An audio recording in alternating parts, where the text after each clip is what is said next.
Inside Xbox is here at Treyarch Studios, home to Call of Duty Black Ops. Now previously we showed you some of the bigger features, things like theater mode and wager matches and currency, but today we're going to get a little bit more detail, kind of go behind the scenes to some of the design decisions that Treyarch believes will make Black Ops the most refined, competitively balanced Call of Duty game to date.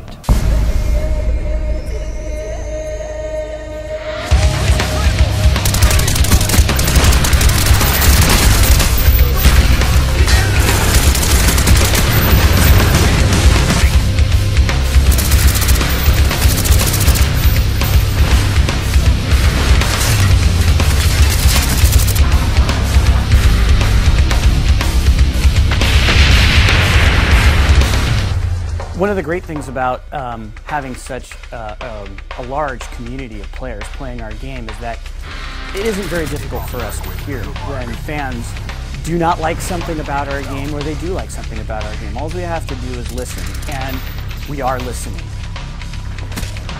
So kill streaks in Black Ops are they're a little bit different. First of all, we listened to the community and implemented that kill streaks don't count towards other kill streaks, because there's a lot of complaints about how kind of the rich get richer and it becomes kind of a griefing mechanic and encourages people to camp and that sort of thing. So we wanted to clean that up a little bit.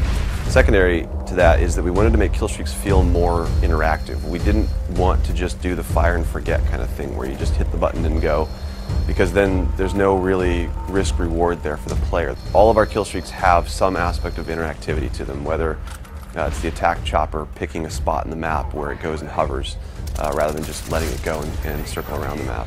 Or the mortar team, for example, you can pick 3 locations on the map and get a really fast targeted strike to those places.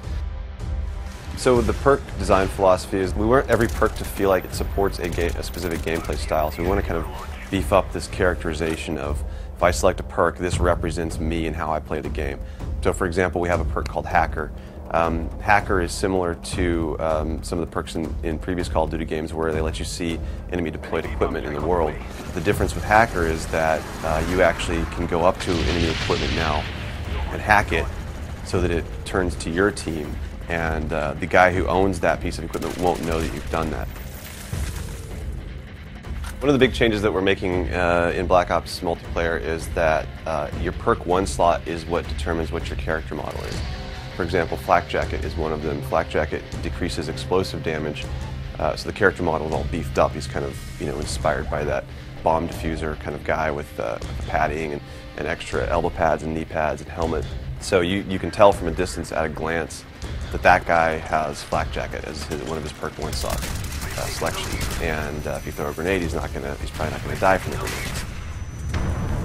A lot of suggestions made it in from the community, starting from those objective icons, the A and B icon. They'll fade away if you reticle over them, so no longer are they getting in your way when you're trying to shoot.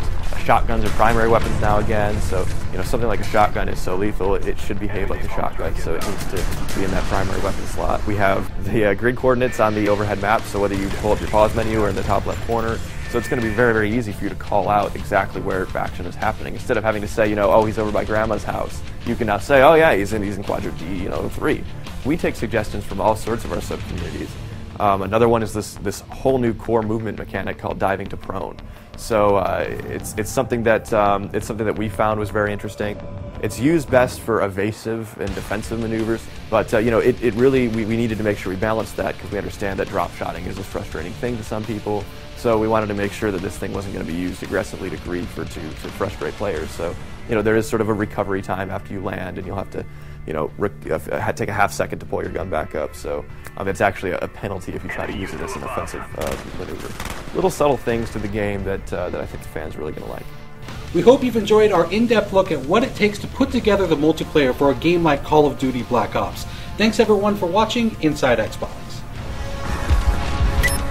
It's too close, fight harder.